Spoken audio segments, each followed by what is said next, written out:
ان الحمد للہ اما بعد بسم اللہ الرحمن الرحیم۔ دوستو السلام علیکم۔ آج ہم آپ کے سامنے بیان کریں گے کہ اگر آپ نے خواب میں سورہ فاتحہ الحمد للہ رب العالمین رب العالمین ولا الضالین تک یا صرف ایک آیت الحمد للہ رب العالمین پڑھی یا کوئی اور آیت سورہ فاتحہ میں سے پڑھی، اور یا آپ نے سورہ بقرہ کو پڑھا، سورہ بقرہ کی کسی آیت کو پڑھا، آیت الکرسی کو پڑھا یا کوئی اور آیت سورہ بقرہ میں سے پڑھی، یا آپ نے خواب میں سورہ آل عمران کو پڑھا، یا آپ نے خواب میں سورہ نساء کو پڑھا، یہ تمام صورتیں خواب میں آ جاتی ہیں، تمام صورتیں خواب میں آ جاتی ہیں اور ہم پریشان ہو جاتے ہیں کہ بھائی ان کی تعبیر کیا نکلتی ہے۔ تو بھائی ایک بات یہ ہے، یہ بات یاد رکھ لیں کہ اگر آپ خواب میں قرآن پڑھتے ہیں تو آپ خوش نصیب انسان ہیں، کیوں کہ آپ عاشق قرآن ہیں، آپ کی قرآن سے محبت ہے، آپ کی قرآن سے دل ہے، اس وجہ سے آپ خواب میں بھی قرآن پڑھ رہے ہیں، الحمدللہ ماشاء اللہ۔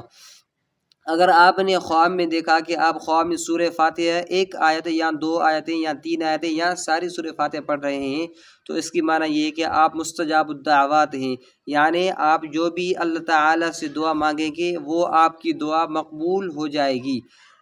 اور دوسری تعبیر یہ ہے جو کہ حضرت ابوبکر صدیق رضی اللہ تعالیٰ عنہ نے فرمائی ہے، وہ یہ کہ اگر آپ خواب میں سورہ فاتحہ پڑھتے ہیں تو اس کی معنی یہ ہے کہ آپ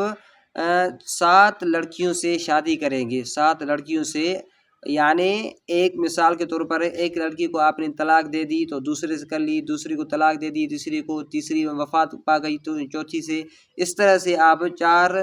ویسے تو شریعت میں اور اسلام میں 4 لڑکیوں سے شادی کرنا جائز ہے، اوپر نہیں، لیکن یہ جو 7 لڑکیوں سے شادی کریں گے آپ، تو اس کی معنی یہ ہے کہ پہلے والی جو یا تو آپ اس کو طلاق دیں گے یا وہ مر جائے گی، اس کے بعد آپ دوسرے سے آپ شادی کریں گے۔ اور اگر آپ نے خواب میں دیکھا کہ آپ خواب میں سورہ بقرہ پڑھنے والے ہیں تو اس کی معنی یہ ہے کہ اما عائشہ صدیقہ طیبہ رضی اللہ تعالیٰ عنہ فرماتی ہیں کہ آپ جس جگہ پر آپ رہائش پذیر ہیں وہاں سے منتقل ہو کر دوسری جگہ پر آپ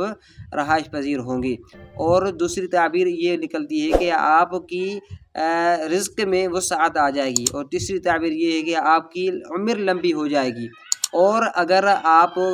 کسی عہدے پر فائز ہیں، آپ جج ہیں یا قاضی ہیں یا کسی بھی عہدے پر فائز ہیں، تو آپ کا وہ عہدہ ان قریب ختم ہونے والا ہے، اس بات پر بھی سورہ بقرہ کا پڑھنا دلالت کرتا ہے۔ اور اگر آپ مدرسے کا طالب العلم ہیں یا دین علم نبوی سیکھ رہے ہیں تو اس کی معنی یہ ہے کہ آپ کو لمبی عمر ملنے والی ہے اور آپ کا انجام بہترین اور درست ہونے والا ہے۔ یہ ہے کہ جب آپ سورہ بقرہ پڑھیں، اور اگر آپ نے خواب میں سورہ آل عمران کو پڑھا، سورہ آل عمران کو پڑھا تو اس کی معنی یہ ہے کہ آپ بڑے بڑے لمبے سفر کریں گے، لیکن آپ کی جو پہلے حصے والی زندگی ہوگی وہ غربت والی ہوگی، آپ بالکل کمزور ہوں گے، غریب ہوں گے، لیکن آگے چل کر اللہ تعالیٰ آپ کے لیے روزگار کے اسباب فراہم کریں گے، جس کے باعث آپ امیر لوگوں میں سے بن جائیں گے اور دولت مند اور سرمایہ دار بن جائیں گے، اور آپ کی اولاد بھی آپ کو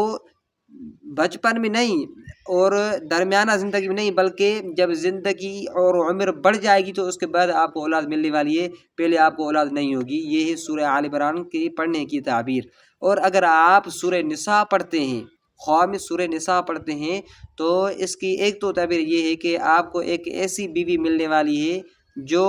بد اخلاق ہوگی، جو آپ کے آداب کا خیال اور لحاظ رکھنے والی نہیں ہوگی، جو بے ادب ہوگی اور آپ کی گستاخی کرے گی۔ تو آپ کو چاہیے کہ بھائی آپ ایسی بیوی سے، لڑکی سے شادی کریں جو با اخلاق ہو اور حسن معاشرت میں وہ اعلیٰ درجہ رکھتی ہو۔ اور اگر دوسری تعبیر یہ نکلتی ہے کہ اگر آپ طالب العلم میں علم نبوی سیکھ رہے ہیں تو آپ علم فرائض میں ماہر بن جائیں گے اگر آپ نے سورہ نساء کو خواب میں پڑھا ہے۔ اگر طالب العلم ہے تو آپ علم فرائض میں ماہر بن جائیں گے۔ اور